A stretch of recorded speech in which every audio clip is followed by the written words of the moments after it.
What's up, traders? Matt from the Trade Brigade here with your broad market analysis on the day. We'll cover SPY, the Qs, and IWM. On the left-hand side, we have the daily time frame, and on the right-hand side, the 30-minute intraday time frame. First things first, from the daily perspective, what do we have on the docket here? Well, the first thing I would point out is that we do technically have a lower high as well as a lower low. Obviously, that is steps in the bearish direction. So for the bears, that's a little bit of a check mark, but for the bulls, obviously not so hot. However, if we think about the psychological aspects of what's going on here and the trend and kind of what's unfolding, think about this, right? We clearly have the lower highs, lower high potentially forming right here. But if this was going to be a stronger lower high, then as we broke down underneath the low of that candle, we should have seen some more follow through from the sellers for the equal low here, setting up the short-term H pattern and then break to here, correct? That's how that could potentially unfold. The fact that we dipped below yesterday's low of day, didn't find any acceptance from the sellers, and then closed back inside of range sort of strikes me as not the strongest show of hand from those sellers. So I'm not overly confident to the downside, but remember that this does potentially still stand as the lower high. So as of right now, I think the market's in a little bit of a tricky spot. I'm going to be patient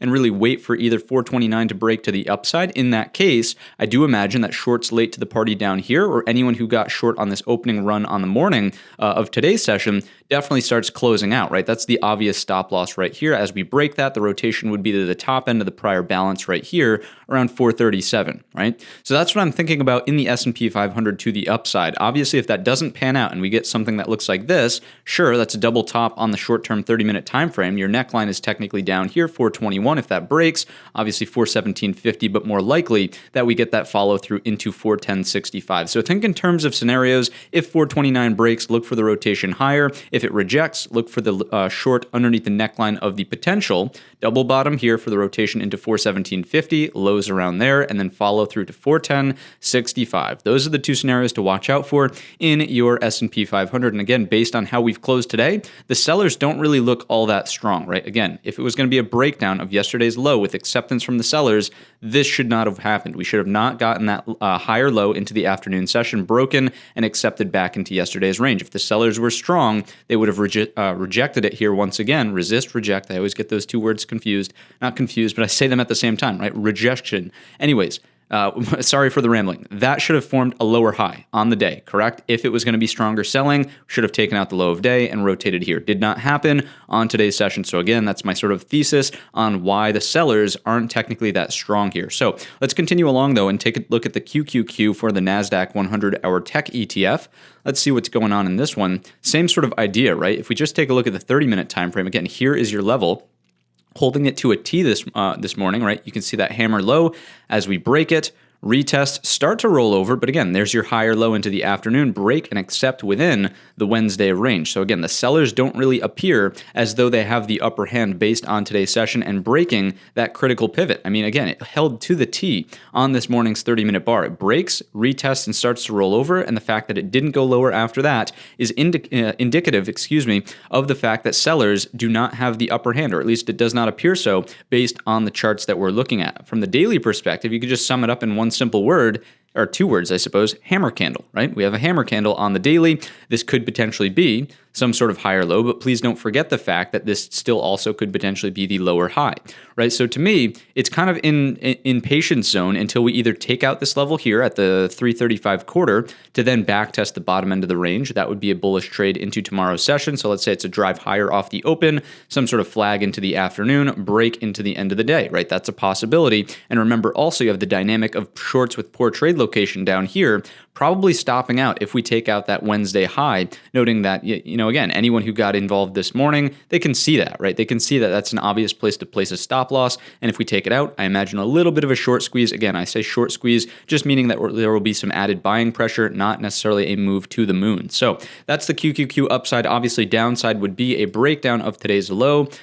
Even you could start looking at something like this. It's very, very nuanced. I wouldn't say that this holds forever, but look at this, right? You can clearly see lows, higher low, higher low, higher low. That's the important one, right, on today's session into the afternoon. If that holds, fine, hold bullish. But if it starts breaking, that's your heads up, probably moving to today's low, if not lower after that, to come down here towards 320. Okay, so that's what we've got. Oops, that was a little bit of a misclick there, but 320, there you go. That's what we've got in the QQQ. Monitor that support trend line. It's very steep. I don't expect it to hold forever, but that's what I would watch out for. Obviously, nice bull flag consolidation into the afternoon session here. So bulls have the upper hand. I would be patient in here, watch for any bullish setups, and then look for the breaks up and over 335 quarter.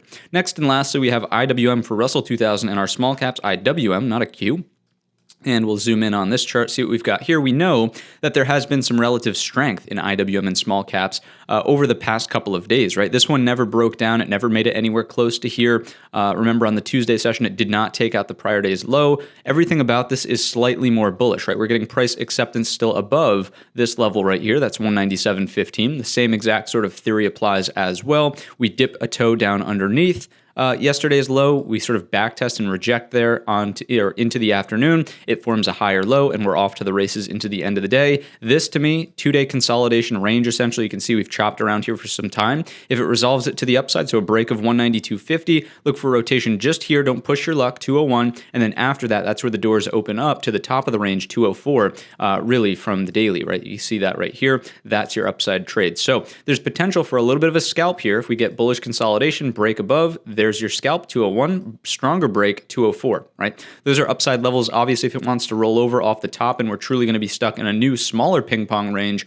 look for potentially again, bearish patterns up here at the top, 201. If you start to see something like an intraday double top and we take out the neckline, maybe it's a little bit lower, right? Back down to this 192.50. There are a number of ways to play this more nuanced sort of intraday range. And again, I can't be there at all times with you guys to say, okay, we're coming into the top. It's a double top on the 15 or the 5 minutes. But from this perspective, you just get the sense, right? That if this is truly a range, there's potential that it does something like this for mean reversion or a breakout, right? We talked about the breakout over 201 to 204. So that's IWM upside. Stronger downside is only produced in IWM. If we crack 197, you can clearly see that we have support here as well. If we make it to the bottom, put in a lower high, that's a bearish trade, right? Something that does this into 194. So that's IWM both up and down. That's the broad market in a nutshell. If you enjoyed today's video or learned anything new, let me know in the comment section or by giving the video a thumbs up. Don't forget our main channel is linked in the description.